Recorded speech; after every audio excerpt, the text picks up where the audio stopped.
அஸ்ஸலாமு அலைக்கும் வரஹ்மத்துல்லாஹி வபரகாத்துஹு. அன்பார்ந்த இஸ்லாமிய உறவுகளே, எல்லாம் வல்ல அல்லாஹ் நம் அமல்கள் அனைத்தையும் கபூல் செய்து பாவங்களை மன்னித்து நாம் கேட்கும் துவாக்களையும் கபூல் செய்து நம்முடைய தேவைகள் அனைத்தையும் முழுமையாக நிறைவேற்றி தந்தருள் புரிவானாக. அன்பானவர்களே,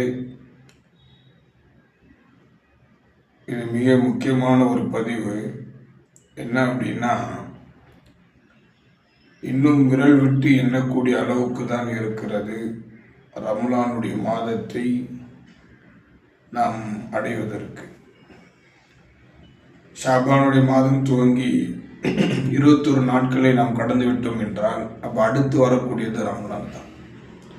அந்த ரமலானுடைய மாதத்தை நாம் அடைய வேண்டும் என்று சொன்னால் முதலில் நாம் சில விஷயங்களிலிருந்து நாம் முதல்ல அதுலேருந்து ரிலீஃப் ஆகணும். அதுலேருந்து முதல்ல நம்ம விலகி இருக்கணும், தவிர்த்து இருக்கணும். இது எல்லா காலத்துக்கும் சிறந்ததாக இருக்கும்.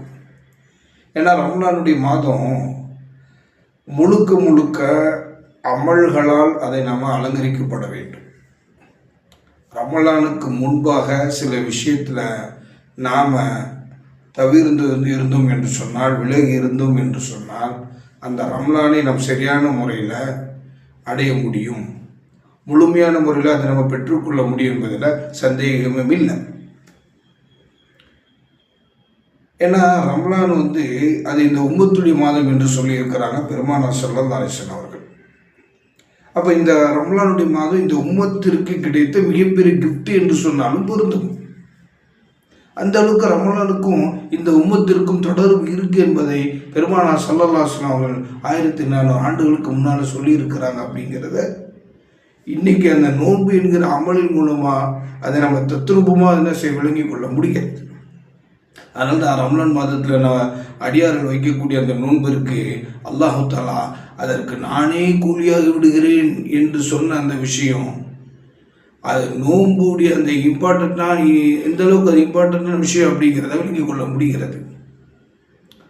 அதனால் ரமலானுக்கு முன்பாக நாம் சில விஷயத்தில் தவிர்த்துக்கணும். குறிப்பாக வாட்ஸ்அப்பு, ஃபேஸ்புக்கு, அப்புறம் அந்த இன்ஸ்டாகிராம் போன்ற ஆன்லைனில் இணையதளத்தில் ஈடுபடுவதிலிருந்து நம்ம என்ன செய்யணும், விலகி இருக்கணும்.